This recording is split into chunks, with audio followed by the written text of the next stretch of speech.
Chapter 1. The Boy Who Couldn't Read. Picture a classroom in 1960s England. A young boy stares at a blackboard that might as well be written in code. The words swim. The numbers scramble. Teachers call him lazy. Some call him stupid. What no one understands yet is that Richard Branson is dyslexic, at a time when the condition barely had a name. Born on July 18, 1950, in Surrey, England, Richard struggles through school after school. He fails basic tests, he falls behind. And on the day he finally leaves Stowe boarding school, his headmaster delivers a prophecy that would follow him for the rest of his life. He tells the teenager that he will either end up in prison or become a millionaire. At the time, it sounds like an insult. In hindsight, it was both a warning and a dare. But behind those failing grades was a boy who saw the world differently. While other students memorized facts, Richard was watching, listening, calculating. He understood people, he understood risk, and he understood something that no exam could measure, that the rules everyone else accepted were not laws of nature, but simply rules waiting to be challenged. His mother, Eve, was relentless. She pushed independence, sometimes brutally, once leaving a young Richard to find his own way home across miles of countryside. It hardened him. It taught him that fear was something to walk straight through, not around. By the age of 16, Richard had already decided that the traditional path was not for him. He would not climb a corporate ladder. He would not wait for permission. In 1968, still a teenager, he launched a magazine called Student, a publication meant to give young people a voice during a decade of revolution and rebellion. He ran it from a crypt and later a friend's basement, hustling advertisers over a payphone, sometimes pretending to be multiple employees to sound bigger than he was. The magazine wasn't a financial empire. It barely survived, but it lit a fire. For the first time, the boy who couldn't pass a test discovered something he was extraordinary at, building something from nothing, with nothing but nerve. He had no degree, no inheritance fortune, no safety net beyond a supportive family. What he had was an instinct for the next big thing, and a willingness to gamble on himself when no one else would. The headmaster's prophecy still hung over him: prison or millions. And as the 1960s came to a close, Richard Branson stood at the edge of a decision that would shape everything. He noticed that records, vinyl albums, the soundtrack of a generation were wildly overpriced in stores. Young people loved music but couldn't afford it. Where others saw a market, Richard saw an opening. He didn't know it yet, but the name he was about to choose for his next venture would one day stretch across airlines, trains, phones, and even outer space. That name was Virgin. Chapter 2. A Brush with Prison. In 1970, Richard Branson launched a mail-order record business and called it Virgin, because as he and his young team admitted, they were complete beginners at business. The idea was simple but ruthless: sell records cheaper than the high street giants by cutting out the middleman. Orders flooded in. Customers loved it. Then disaster struck. A postal strike threatened to choke the entire operation overnight. With his mail-order lifeline cut off, Branson made a bold pivot. In 1971, he opened the first Virgin Records store on London's Oxford Street, transforming it into a haven where customers could lounge on cushions and listen to music for hours. It worked. But survival in those early days led Branson down a dangerous road. To squeeze out extra profit, he exploited a loophole, buying records meant for tax-free export, then selling them domestically without paying purchase tax. It was illegal, and it caught up with him. In 1971, Customs and Excise officers raided his operation. Richard Branson was arrested and spent a night in jail. The headmaster's grim prophecy had partly come true. To bail him out, his mother put up the family home as collateral. The shame of that night never left him. Branson later admitted it taught him a lesson he would carry forever, that his name, his reputation, was worth more than any short-term gain. He settled with the authorities, agreeing to repay the unpaid taxes plus a penalty, totaling around £60,000. To pay it off, he had to work harder than ever. But out of that humiliation came resolve. He vowed never again to do anything that would land him in court for dishonesty. From then on, every risk he took would be bold, but clean. By 1972, Branson made his next leap, founding the Virgin record label and building a recording studio in a country manor. He needed a hit. He found it in an unknown 19-year-old multi-instrumentalist named Mike Oldfield, who had created a strange, sprawling instrumental album that every other label had rejected. Branson believed in it. In 1973, Virgin released Tubular Bells. It became a phenomenon, selling millions of copies worldwide and famously featured in the horror film The Exorcist. The gamble paid off spectacularly, putting Virgin Records on the map. Branson followed it with a move that shocked the industry, signing the Sex Pistols, the most controversial punk band in Britain, after other labels dropped them in fear. Where everyone else saw scandal, Branson saw opportunity and headlines. His instinct for the rebellious, the disruptive, the next wave was becoming his signature. By the late 1970s, Virgin Records was a powerhouse, signing acts that would define generations. The boy who couldn't read had built a thriving music empire. But Richard Branson was restless. Music alone could never contain his ambition, and his next idea would be so reckless, so seemingly insane, that even his closest friends and business partners begged him not to do it. Chapter 3. Screw it, let's do it. It was 1984, and Richard Branson had a phone call that would change aviation forever. A lawyer pitched him an idea, a new airline flying between London and New York. To anyone with business sense, it was madness. Branson knew nothing about airplanes. His expertise was music, not jet engines. And the airline business was a graveyard, littered with the corpses of companies crushed by giants like British Airways. His own directors at Virgin Records were horrified. They warned him it could bankrupt everything they'd built. But Branson had a philosophy, one that would later become the title of his autobiography. Screw it, let's do it. He gave himself a single condition.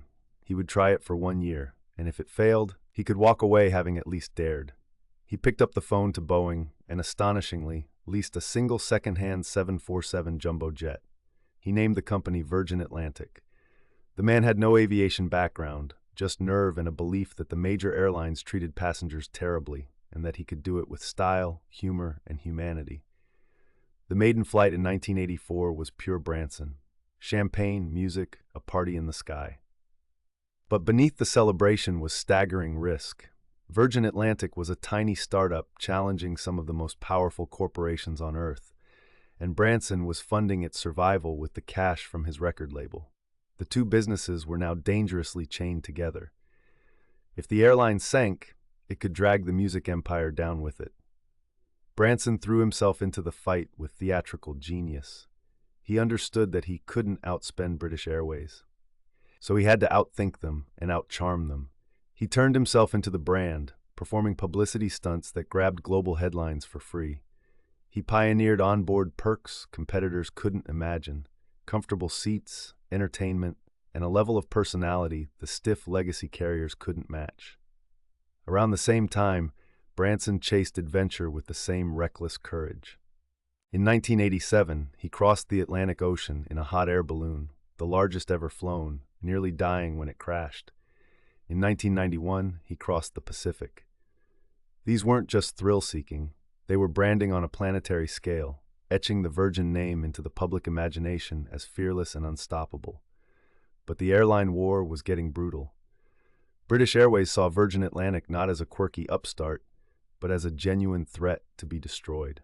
Behind the scenes, BA launched what would later be exposed as a campaign of corporate sabotage, accessing Virgin's confidential information and trying to poach its passengers, attempting to spread the idea that Branson's airline was on the verge of collapse. Branson was fighting on every front, financial, competitive, and personal. He was overextended, outgunned, and surrounded by people predicting his ruin. The little airline that everyone said would fail was now in a death struggle, and the crisis that would nearly destroy Richard Branson's entire empire was about to arrive. Chapter 4. The Billion-Dollar Sacrifice.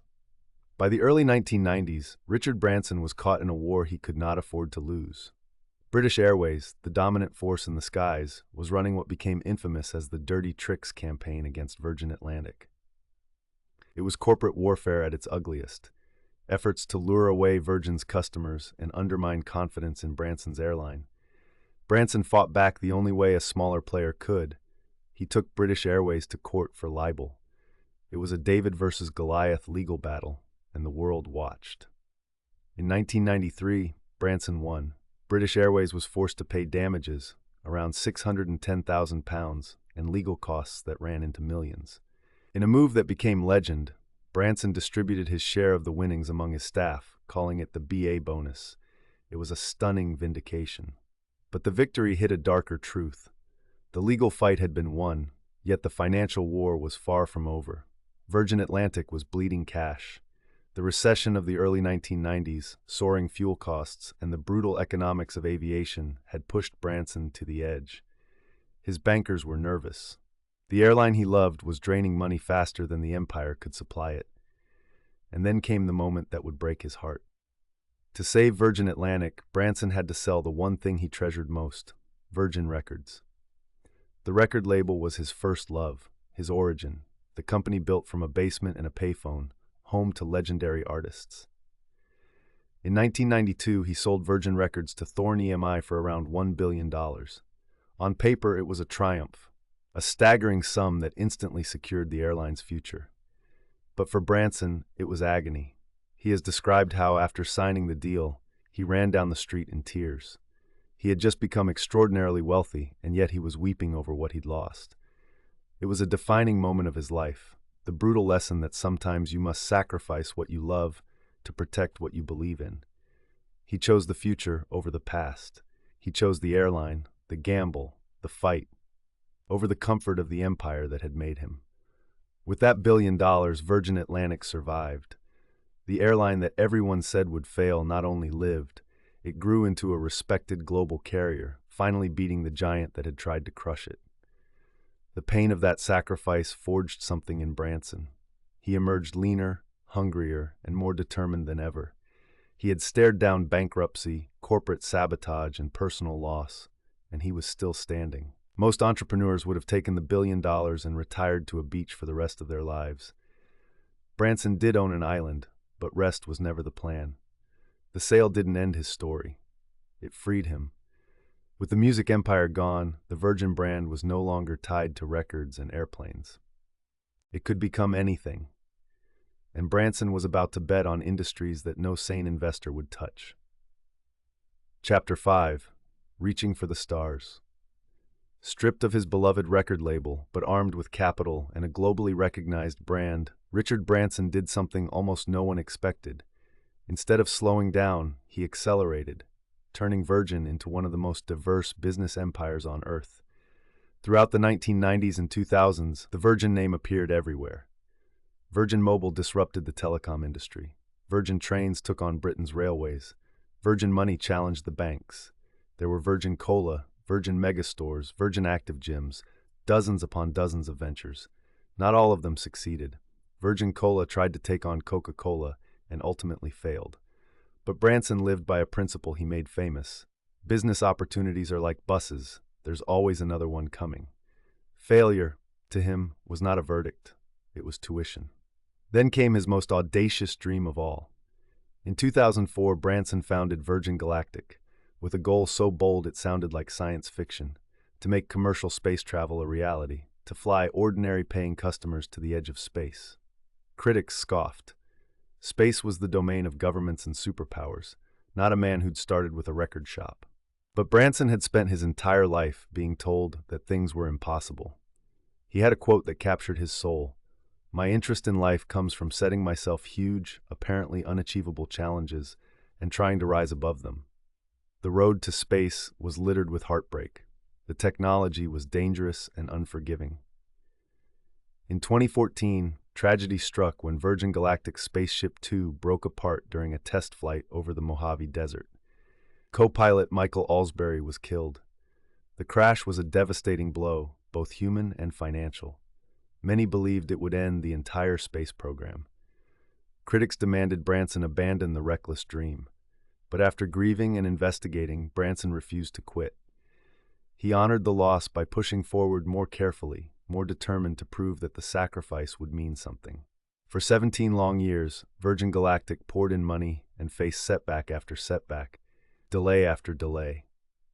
It became one of the longest and riskiest bets of Branson's career. a venture that swallowed enormous sums with no guarantee of ever paying off. And then, on July 11th, 2021, the impossible happened. At 70 years old, Richard Branson strapped himself into Virgin Galactic's spaceplane and rocketed toward the edge of space. The boy who couldn't read, who'd once spent a night in jail, who'd wept over selling his record company, floated weightless above the Earth, looking down at the blue planet below. He had beaten Jeff Bezos to space by 9 days, turning the journey into one final, perfectly timed Branson spectacle. It was the ultimate fulfillment of a life built on a single repeated phrase: "Screw it, let's do it." From a basement magazine to the cosmos, Branson had risked everything, again and again, and somehow kept landing on his feet. But what does it all really mean? Chapter 6: The Lesson Written in Risk. Richard Branson's life is not a story of luck. It's a story of risk, calculated, relentless, and often terrifying. Look closely at his journey, and a pattern emerges that holds a lesson for anyone chasing something bigger than themselves. First, he never let a label define him. The boy told he was stupid, who spent a night in a jail cell, who was warned he'd end up in prison, refused to accept other people's predictions as his destiny. His dyslexia, the very thing that made school a nightmare, became a hidden strength. It forced him to simplify, to delegate, to trust people, and to see the big picture while others drowned in detail. He turned his greatest weakness into the foundation of his leadership. Second, Branson understood that fear is not the enemy. Paralysis is. Time and again, when logic screamed stop, he moved forward, launching an airline with no aviation experience, crossing oceans in a balloon and nearly dying, betting on space travel when the world laughed. His motto, "Screw it, let's do it," wasn't recklessness for its own sake. It was the recognition that the biggest risk of all is never trying. Third, he learned that protecting your reputation matters more than any quick profit. A lesson burned into him the night his mother mortgaged the family home to bail him out of jail. From that humiliation forward, Branson built a brand on trust, personality, and a promise to treat people better than the corporate giants did. But perhaps the most powerful lesson is the one written in his hardest moment, the day he sold Virgin Records and wept in the street. True ambition sometimes demands devastating sacrifice. To save the future he believed in, he gave up the past he loved. He chose the unknown over the comfortable, the fight over the easy exit. That willingness to let go of one dream to protect another is what separated him from those who clung to safety and faded. Today, the Virgin brand spans hundreds of companies, and Branson's fortune is measured in billions. But ask him, and the money was never the point. The headmaster who predicted prison or millions never understood that for Branson, the real prize was the adventure itself, the challenge, the impossible mountain to climb. His story leaves us with a question worth sitting with. How many of our own dreams die not from failure, but from the fear of even beginning? Branson failed publicly, repeatedly, spectacularly, and built an empire anyway. He proved that the people who change the world are rarely the smartest or the safest. They're the ones willing to bet on themselves when everyone else says it can't be done. So the next time you stand at the edge of something that terrifies you, remember the dyslexic boy who couldn't read, who crossed oceans, who reached the stars. And remember the 4 words that carried him there: "Screw it, let's do it."